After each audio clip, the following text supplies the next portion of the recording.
Performance Fahad ഫാസിലാണ്. Compare by എനിക്ക് ഇഷ്ടപ്പെട്ട number 1 ആണ്. എന്നാലും മാസിന് കുറവൊന്നുമില്ല, മാസിൻ്റെ ഒപ്പനായിട്ട് തന്നെ വരും. പക്ഷേ കമ്പയർ ബൈ നമ്പർ 1 ആണ് എനിക്ക് കുറച്ചും കൂടി ഇഷ്ടപ്പെട്ടത്. പക്ഷേ പെർഫോമൻസ് രണ്ടുപേരും ഫഹദ് ഫാസിലും അല്ലു അർജുനും തകർത്ത് വാരിയിട്ടുണ്ട്. കിടില്ല ഒരു കയറി തകർത്ത് വാരുമായിരുന്നു. നമ്മുടെ ഒരു പപ്പാടെ ഒരു പടമാണിത്. പെർഫോമൻസ് രണ്ടുപേരും തകർത്തു.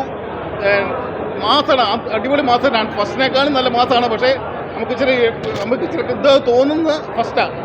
ഇച്ചിരിയും കൂടെ ഒരു നമുക്ക് കൂടുതൽ അട്രാക്റ്റ് തോന്നുന്നത് ഫസ്റ്റാണ്. അത്ര ഇതെല്ലാം കമ്പയർ ചെയ്ത് പോയി ഫസ്റ്റാണ് എനിക്ക് ഇഷ്ടപ്പെട്ടത്. ലെങ്ത് കൂടിയതിൻ്റെ വെച്ച് നമുക്ക് ഇച്ചിരി മടുത്തു പടം. കുറേ കഴിയുമ്പോൾ തന്നെ 3.5 മണിക്കൂർ എന്നൊക്കെ പറയുന്ന ഒരു പടത്തിൻ്റെ ഭയങ്കര നീളമാണ്. അത്രയും ചെയ്യണ്ടായിരുന്നു. കുറച്ചും കൂടെയൊക്കെ കുറയ്ക്കായിരുന്നു പടം. കുറച്ചായിരുന്നെങ്കിലും ഫസ്റ്റിൻ്റെയൊക്കെ തന്നെ വന്നതിനെ കമ്പയർഡ് ബൈ ഫസ്റ്റ് നല്ലത്. മോശം എന്നല്ല പറഞ്ഞത്, കമ്പയർ ചെയ്യുമ്പോൾ ഫസ്റ്റ് തന്നെയാണ്. സൂപ്പർ പടം, ഒരു രക്ഷയില്ല. ഔട്ട്സ്റ്റാൻഡിങ് മൂവിയാണ്. എന്ന് വെച്ചാൽ പടം ഒരു രക്ഷയില്ല, ഔട്ട്സ്റ്റാൻഡിങ് മൂവിയാണ്. നമ്മൾ ഒരാഴ്ചയായിട്ട് ഞാൻ ഈ പടത്തിന് വേണ്ടിയിട്ട് വെയിറ്റ് ചെയ്യണതാണ്. ഫസ്റ്റ് ഡേ ഫസ്റ്റ് ഷോ 4 മണിക്കാണ് ഞാൻ കണ്ടത്. പടം ഒരു രക്ഷയില്ല, ഔട്ട്സ്റ്റാൻഡിങ് മൂവി. നമ്മളൊരു പ്രത്യേക ഒരു പവർ തന്നെയാണ്. സൂപ്പർ പടം, നല്ല കിടിലൻ ഫൈറ്റും അല്ലു അർജുൻ്റെ താണ്ഡവാണ് പടത്തിന് മൊത്തം. കിടിലൻ പടം. ഫഹദ് ഫാസിലിൻ്റെ സൂപ്പർ പെർഫോമൻസാണ്. കിടിലൻ, നല്ല നമ്മൾ മലയാളത്തിൽ ഇതുവരെ അങ്ങനത്തെ ഒരു പെർഫോമൻസ് കണ്ടില്ല ഫഹദ് ഫാസിലിൻ്റെ. അത്രയും കിടിലൻ പെർഫോമൻസാണ്. പടം ഇന്റർനാഷണൽ ലെവൽ, വേറെ ലെവൽ. ഇടിയും ഫൈറ്റൊക്കെ ഏത് ലെവലാണെന്ന് അറിയാമോ? അല്ലു അർജുൻ്റെ താണ്ഡവാണ് പടത്തിന് മൊത്തം. കിടിലൻ പെർഫോമൻസാണ്. ഫഹദ് ഫാസിലൊക്കെ ഇതുവരെ കാണാത്ത പെർഫോമൻസ്. എന്താ പറയുക, പുഷ്പ ഒരു എബോ ആവറേജ് മൂവി. എനിക്കൊന്ന് എക്സ്പെക്ടേഷൻ മീറ്റ് ചെയ്യാൻ പറ്റാത്തതിൻ്റെ ചെറിയൊരു ഇതുപോലെ തോന്നി. ഫസ്റ്റ് എന്താ പറയുക, പാഫയാണ്. പാഫ നൈസായിരുന്നു. നമ്മുടെ ഒരു രംഗണ്ണനും ഷമ്മിയും കൂടി മിക്സ് ചെയ്തൊരു എക്സ്ട്രീം ലെവൽ പാഫയുടെ വളരണം തന്നെയായിരുന്നു. ഫസ്റ്റ് നമുക്ക് കുറച്ച് സീരീസിലുണ്ടാവുള്ളൂ. പക്ഷേ അതിനകത്തൊരു പാഫ വേർഷൻ, ഒരു അയ്യപ്പൻ കോശി ഇതുണ്ടായിരുന്നു. അല്ലു അർജുൻ നൈസായിരുന്നു. മാസിന് വേണ്ടി അത്യാവശ്യം നല്ല രീതിയിൽ ഫിലിം ചെയ്ത് വെച്ചിട്ടുണ്ട്. ഹൈ ലെവൽ ഇമ്പാക്ട് തന്നെയാണുണ്ട്. 3.5 മണിക്കൂറിൻ്റെ പടം. എനിക്ക് ചെറിയ ഒരു ലാഗ് ചില സമയത്ത്, പക്ഷേ ഞാൻ മൊത്തത്തിലിങ്ങനെ ഫീൽ ചെയ്തില്ല. എന്തായാലും തിയേറ്ററിൽ വന്ന് കാണാനുള്ള സ്റ്റഫുണ്ട്. കാരണം ആ ഒരു ഇമ്പാക്റ്റ് നൈസായിട്ടുണ്ട്. മാസ് സീക്വൻസ് നൈസായിട്ടുണ്ട്. ആക്ഷൻസൊക്കെ അത്യാവശ്യം നല്ല കുറച്ച് ഓവറായാലേ ഉള്ളൂ. ലൈക്ക് അത് നല്ല എൻജോയ് ചെയ്യാൻ പറ്റും. അത്യാവശ്യം കൈയടിക്കാൻ പറ്റിയ സീൻസൊക്കെ ഉണ്ട്. പക്ഷേ എനിക്ക് തോന്നുന്നു ആ ഒരു ഹൈപ്പ് മീറ്റ് ചെയ്തോ ഇല്ലയോ എനിക്ക് തോന്നുന്നു. ബീജം ഒക്കെ നൈസാണ്, ഇമ്പാക്ട്ഫുള്ളാണ് തിയേറ്ററിൽ. ആൻഡ് നമുക്ക്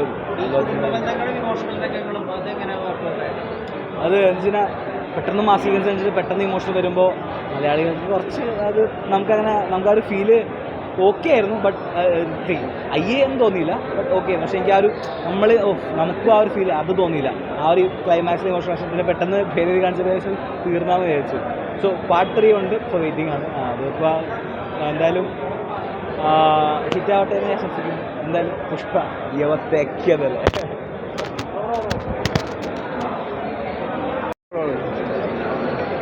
വളരെ നല്ല പടമായിരുന്നു. ഫസ്റ്റ് ഹാഫ് ഏറ്റവും ഗംഭീരമായിട്ട് ഫസ്റ്റ് ഹാഫും സുകുമാറിൻ്റെ സിനിമയൊക്കെ കണ്ടവർക്ക് മനസ്സിലാവും. സെക്കൻഡ് ഹാഫ് എന്ന രീതിയിൽ ഒരു ഹാപ്പി മൂഡ് എൻഡിങ് പരിപാടിയാണ് പുള്ളി പിടിച്ചേക്കുന്നത്. ഓവർ ഒച്ചപ്പാടും ബോളില്ലാതാണ് എൻഡ് ചെയ്തിരിക്കുന്നത്. ഫസ്റ്റ് ഹാഫാണ് ഗംഭീരം.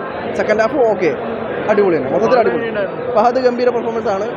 അല്ലു അർജുൻ നാഷണൽ അവാർഡ് കിട്ടിയതായ എല്ലാം പുള്ളി അവിടെ പെർഫോം ചെയ്ത് കാണിച്ചിട്ടുണ്ട്. ഇല്ല, ഫഹദിനേക്കാൾ ഒരു പടി മുന്നിലാണ് അല്ലു അർജുൻ കയറിയിരിക്കുന്നത്. ഈ പുള്ളിക്ക് നാഷണൽ അവാർഡ് കിട്ടിയതായ എല്ലാ പെർഫോമൻസും പുള്ളിയോടെ കാണിച്ചിട്ടുണ്ട്. പുള്ളി ഇന്റർനാഷണൽ ലെവൽ കയറും.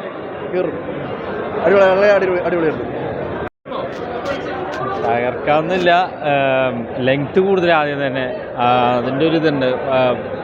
പെർഫോമൻസൊക്കെ എല്ലാവരെയും ഓക്കെ ആയിരുന്നു. പക്ഷേ നമ്മൾ ആഗ്രഹിച്ച രീതിയിലുള്ള ഒരു റിസൾട്ട് കിട്ടിയില്ല എന്ന് തന്നെയാണ് പറയുന്നത്. കുറച്ച് നിരാശയുണ്ട്. എന്നാലും പെർഫോമൻസ് ലെവലിൽ എല്ലാവരും നല്ല രീതിയിൽ തന്നെ ചെയ്തത്. ഇല്ല, 1 തന്നെയാണ് ബെസ്റ്റ് ആയിട്ടിരിക്കുന്നത്. സെക്കൻഡ് ആ രീതിയിലേക്ക് വന്നിട്ടില്ലെന്ന് തന്നെയാണ് പറയാനുള്ളത്. ഫഹദ് ഫാസിൽ അതാണ് പെർഫോമൻസ് ലെവലിൽ എല്ലാവരും നല്ല രീതിയിൽ തന്നെ ചെയ്തിട്ടുണ്ട്. അതിലൊരിതില്ല.